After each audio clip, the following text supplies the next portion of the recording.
Hey, how's everyone doing today? This is Josh Noel from SonduckFilm, and I hope everyone's having a great day. I'm recording this at night, so my day is over, but we're gonna go ahead and record this thing now. So this is probably one of the most requested tutorials on my channel, which is to do this neon glow effect, and this has kind of been done before on YouTube, but I wanted to, mix this up and kind of do more like an 80s style, retro glow effect here. We have some dark clouds in the background. We have this, very retro-ish sort of glow coming from the text, and we're going to use the stroke effect. So let's jump right into it. Enough talking. Let's get to work. So I already have a composition in here. I already have my text layer, but that's very basic stuff. Let's go ahead and really work on this. Go up to Layer, New, Solid, and we can call it Background. And let's click on Color. And what we're going to do is select a very dark blue color. So just go to the blue palette and just kind of almost just make it dark blue like this. And we'll click OK and OK. And put this layer underneath your text layer, just like this. And we're good to go.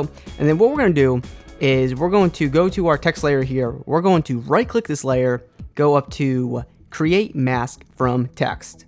And we come here and click the Toggle Mask button here. And we can see that we have our mask around here. And things are looking good. What we're going to do is go up to Effect, Generate Stroke, and now we come here, go to Paint Style, set it to On Transparent, and now see that we'll see our letter N. Click on All Mask, and now you'll see the entire text layer is a stroke, which is great. It's what we want. Set the brush hardness to 100%, and let's go to the start position here. Hit U on the keyboard to bring up the keyframes. Move that keyframe forward in time to maybe like 4 or 5 seconds. Depends how fast you want the animation to be, and set the start to 100%. And we scrub through here, you'll see that the text comes on like this, and then uncheck the stroke button up here, and this way it'll all come on kind of at the same time. Looks nice. And what we're gonna do is make both these keyframes easy ease keyframes by hitting F9 on our keyboard, and then we're gonna go to our graph editor, and we're gonna go click on the first keyframe here. We're gonna see the vertices. Just pull this out by a little bit so we kind of have like a slow start, and then go to the last vertice down here and pull this forward a little bit. So it'll kind of start off nice and slow, it'll speed up, and then it'll slow down just the way that we like it. So let's go to color, and let's change this to any other color other than white. I mean, if you want to go white, that's fine, but I'm gonna just go with a pink color. And I do know the hex number of my logo, which is funny, but okay. And hashtag nerd life. So now what we want to do is go up to Effect, Stylize, Glow. And that's how you can do the neon glow effect. So I hope you guys enjoyed the video. Drop a like. Okay, I'm just kidding. These settings are just fine and we're really good to go. But what I suggest doing is duplicating this effect by going up to Edit, Duplicate. And this way it'll make the effect a lot more intense. And now what we want to do is duplicate this layer. Go down to the bottom layer here, and we'll keep all these effects in here just like this, but we'll go up to Effect, Blur, and we'll add the CC Radial Fast Blur, and we'll set this to 100. And if you want, we can animate the center a little bit. So let's go to the beginning of our timeline here. Let's add a keyframe for center. Go to the end of your animation, let's say 9 seconds or something, and we can kind of just offset this by a little bit. Maybe what we'll do, let's go back to the beginning of our timeline here, and we'll have it go all the way across like this. This way we'll kind of have like this very nice blur effect like this. I like it. It looks very retro-y. It looks cool. And let's go ahead and select this glow effect and put it underneath our CC Radial Fast Blur and make it a little bit more intense, but we'll go ahead and continue to work on this. Let's go up to Effect, Blur, and we'll add the Gaussian blur effect. And let's set this up to like maybe 60. This way the actual blurs won't be so intense. And check on Repeat Edge Pixels, and it'll be like a nice little blur in here. And this is looking pretty nice. If you want to make the stroke a little bit less, go to the stroke effect and set this down, the brush size, to 1.5, and make sure to apply it back to the original stroke layer as well. And this will kind of make this a little bit more skinny, I think a little bit more realistic, so I like that. And now let's go ahead and create some clouds in here. So let's go up to Layer, New, Solid, and we can call it clouds, whatever, smoke if you want. Click OK, and we'll go up to Effect, Noise and Grain, and we'll add Fractal Noise. I was kind of looking for it there for a second. So let's set the contrast up to like 130 or so. And let's add a keyframe, or go to the beginning of your timeline, make sure at the beginning, add a keyframe for evolution, and also go into the transform properties and add a keyframe for offset turbulence, and let's set the scale up to like 130 as well. And then let's go to the end of our animation, 10 seconds or whatever, and let's just go to the offset turbulence and just move this over by a little bit, maybe move it up.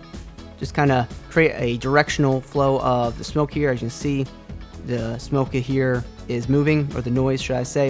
And let's go to the evolution, maybe set this to 6x or something, and this will kind of just animate the clouds individually. And that's looking good. We'll go into the sub settings and maybe just increase the sub influence by a little bit, and also the sub scaling, and let's create a little bit of variation. That's neat. Okay, and then what we're going to do is go to the ellipse tool, and we're going to just draw out very skinny mask like this. Just draw out like a very variated mask. You know, it doesn't matter how big they are. Just go ahead and draw out like a bunch of these. Just make them completely random, and fill up the entire screen if you want, or just do a very certain area. Or you can be like me and you can just go over to your original comp, because I already have this done, and I'll just copy our mask here, and I will come back over here and just paste them over. And here are my mask, and what I'm going to do is hit F on my keyboard for feather. Make sure to select all of our masks before we do this, and we're going to increase this to like 150-ish, and then we'll have this entire cloud layer over everything. We'll unsolo the layer, and we'll turn off the mask real fast. And now what we'll do is go up to Effect, Color Correction, Curves, and we'll make this a little bit more blue. So go to the red channel, we'll bring this down. We'll go to the green channel, and maybe we'll bring this down as well. We can also hit T on our keyboard for opacity and bring down the opacity of this layer. Let's go to Effect, Blur, Gaussian Blur. Where is Gaussian Blur? There you are. And we'll set the blurriness up to like 4 or 5 and repeat edge pixels. So this is going to be blending here very nice. Now we scrub through here. We have a little bit of animation. Actually, my computer's a bit slow at the moment, but you can see there's some animation going on here. So this is looking good. Let's go ahead and really just create that style of the 80s. Let's go up to Layer, New, Adjustment Layer. And let's rename this to I Talk Too Fast. And we'll go up to Effect. I had to do that. We'll go up to Effect, Noise and Grain, and Add Grain. And we'll go... I'm sorry, guys. Go ahead and set the viewing mode to Final Output. And this is looking good. Let's go to Intensity. Set this to 0.5. And we'll go to Color, and we'll make this monochromatic. Let's check that on. And we'll have a little bit of grain going on there. I like it.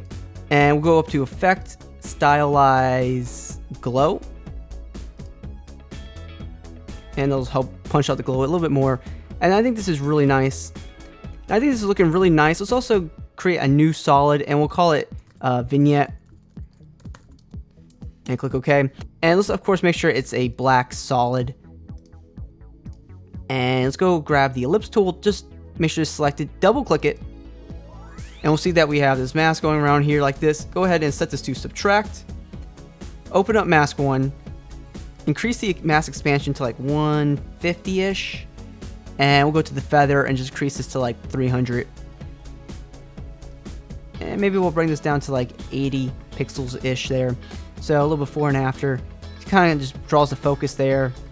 And maybe we'll just really feather this to like 500, 600 there. And there's a lot of nice focus on that. I like that a lot. Looks nice. Now, if this stroke is a little bit too intense, just go back to the original neon glow layer and just turn off one of the glows, and then I'll lower down the intensity of the effect. We'll go ahead and continue to work on this. So what we'll do is we'll turn our original text layer back on, and we want to go ahead and set this to black. So it'll kind of just be nicely in there. We can't really see it, but it looks like this, we have this glow stroke around an actual billboard or something like that. That's the motivation behind it. And we can make this a little bit 3D, and I'm going to do this the old-fashioned way, the way that we used to do this back in the day. What we're going to do is we're going to grab the text layer, go up to Edit, Duplicate, and we're going to go down here to the bottom text layer. And what we're going to do is we're going to hit S on our keyboard for scale, set this down to 99%, and we're going to use the arrow keys on our keyboard, and we're going to bring it down twice, and bring it to the left twice as well. And this is going to create kind of a fake 3D look, and it looks kind of cool. I like it. And so basically we're going to duplicate a layer again, set this down to 98, and redo the positioning down, 2 down, and 2 to the left. Duplicate it again, and this is how we did it back in the day. But go ahead and finish this up to create like maybe 10 different layers, and you'll have like a nice 3D feel to it, a little bit of depth. So I'll be back when it's done. Okay, so we've created a little bit of depth here. We have about 10 text layers here, and we scrub through here. You can see that we can see the 3D-ness of this text in here. So I think it looks really nice. And if you were following along with this tutorial, you should have gotten something very similar like this. Hope you guys did enjoy this video and found it helpful. And in the meantime, drop a like on this video and subscribe to the channel if you have not done so already. Visit me on my social media networks like my Facebook, follow me on Instagram and Twitter. And thank you for watching the video, and I hope you have a good day.